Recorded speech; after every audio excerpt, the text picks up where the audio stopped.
We should abolish the House of Lords. We should do that. That would be a cool thing to do, I think. Whenever you suggest abolishing the House of Lords, there's a certain section of British society that's like, hell yeah, let's do it, right?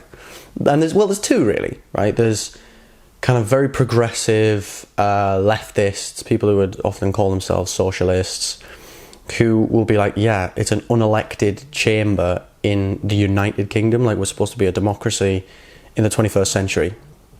Why do we have an unelected second chamber? Get rid of it. And then there's kind of a lot of other people who just have common sense. They're not very politically inclined one way or another. They might occasionally vote Tory, occasionally vote Labour, Lib Dem, whatever. And they will say, we should abolish them for similar reasons, Why should a bunch of people be sat in that cushy job, which is very important, reviewing legislation that's going to become law in our country, when they've just been put there by the government, or they've inherited it from their family? Because there are still peers in the House of Lords who have inherited by birthright their peerage. They become a lord because daddy was a lord and his father was a lord before him. So,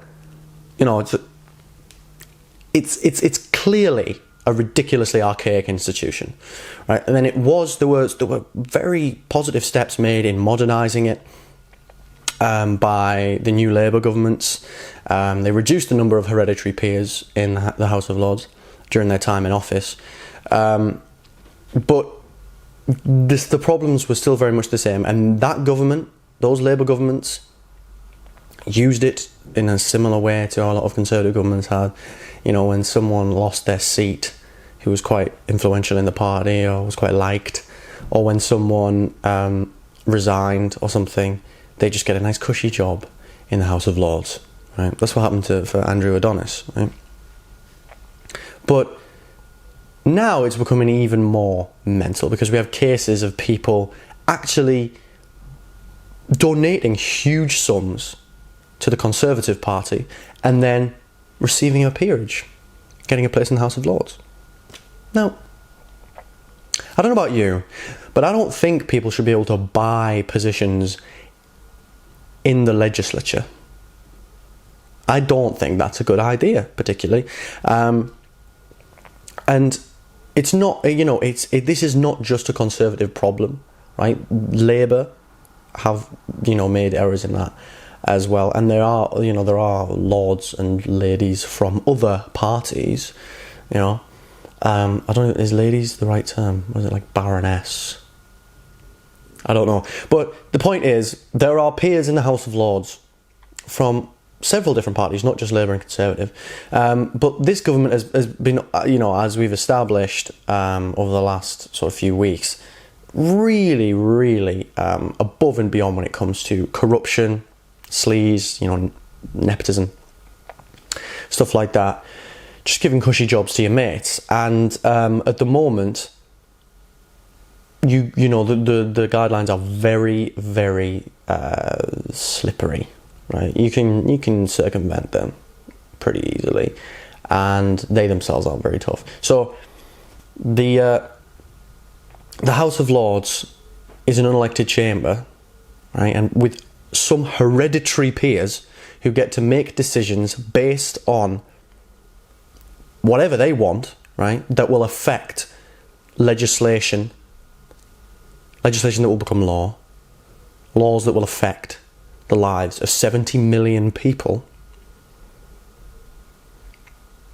And that's not bad enough, apparently, because we also have now people donating huge sums to the Conservative Party, or working for organisations that donate huge sums to the Conservative Party, and then they get a peerage. Well, would you look at that? And we covered a story like this a few months ago, This isn't a new thing. It's amplifying, though, and the level of just not giving a fuckery by this government is exceeding even what my expectations were when they got elected at the end of 2019. So let's abolish the House of Lords. Let's get rid of it. But the question then becomes, what? All right, we get rid of the House of Lords.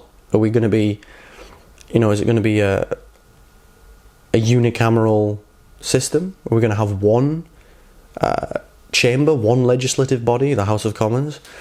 Personally, I don't think we should. I think we should have something else. So we get rid of the House of Commons and replace it with a Senate, a democratically elected Senate of the regions and nations. So you have people from all corners of the UK. You have people from Scotland, you have people from Northern Ireland, from England and from Wales. And it's representative not just of the countries as a whole, but of the regions within those countries, right? Because a lot of places in the north of England and in the Midlands in England have been left behind a lot as well. We do have quite a very London-centric, Westminster-centric political and economic system. So let's get rid of it, replace it with an elected body. So it's so abundantly obvious. And there are a lot of MPs who I think are certainly quite open to this idea. I believe Clive Lewis is one of them. Clive Lewis is one of those MPs who he hears a good idea, he reads about it and is like, oh yeah, let's do that, right? Of course he's a politician, I don't trust him as such, but he's certainly someone who seems to just, if something is a common sense policy, he'll just support it, which is good. So there's a few MPs, there's definitely there's a little bit of a feeling about that, and Andy Burnham, the Mayor of Greater Manchester, I'm pretty sure he supports it as well. Unfortunately, Keir Starmer has reneged on another promise from his leadership campaign to become leader of the Labour Party, and that promise is the abolition of the House of Lords. He said that he supported abolishing the House of Lords. Now he says he doesn't, which is really disappointing. I mean, it's not surprising. Keir Starmer has dropped almost every good policy that he once supported. I'd still vote for the guy. I'd still vote for Labour because, slightly, they are better than the Conservatives, and not even slightly, in some big ways, especially their environmental policies are much better. Mental health policies, investment policies for education and healthcare, much better. But abolishing the House of Lords is such an obvious one because most people in the country support it. Most people don't think the House of Lords should be a thing. And you could even say we're not going to abolish it, we're going to democratise it. Now, that's a bit of an odd thing. It feels like an oxymoron to talk about an elected lord, an elected baron or baroness or, or something like that. But, I mean, that could work. I do think it's a lot pithier and it cuts through a lot better, and it's certainly something that is will indicate the evolution of your society, the modernisation of your society, if you actually abolish it and replace it with something called a Senate, if you actually call it the Senate of the regions and nations. But, either way, it's clear we need to totally do away with this system where people just get given peerages by the government, or they inherit it from their parents. It's absolutely ridiculous. It's 2021. We're a developed country. We like to call ourselves a democracy. So come on, let's just get rid of the House of Lords, please. Can we just get rid of it? I didn't think democracy would be a controversial thing, but apparently for the sort of political establishment of the UK, it very much is. But the people are on the side of this policy. It's one of the reasons I'm in favour of a public assent sort of policy. Now, it would require lots of other things, but basically legislation requires a public referendum on it. Now, I know what you're thinking, referendum, oh God, that sounds awful.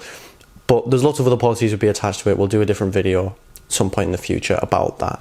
But the point is, when the public supports something, the government should do it. End of story. And our representatives, the people in our legislative bodies who make decisions that impact us, that are supposed to be public servants, should be chosen by us. That's not a radical view. That's common sense. So let's abolish the House of Lords and replace it with a democratically elected Senate of the regions and nations. I want to hear your thoughts. What do you think about this? Do you agree that we need to get rid of the House of Lords, but that we should still have a sort of unelected chamber, but like a different way of choosing them? Because I think some people think that. Do you think we should just still call it the House of Lords, but democratise it? Or do you think it's actually all right the way it is? I want to know. So if you fancy it, write it down in the comments, and I'll give it a read. Thank you all, as always, for watching, and I'll see you in the next one. Cheers.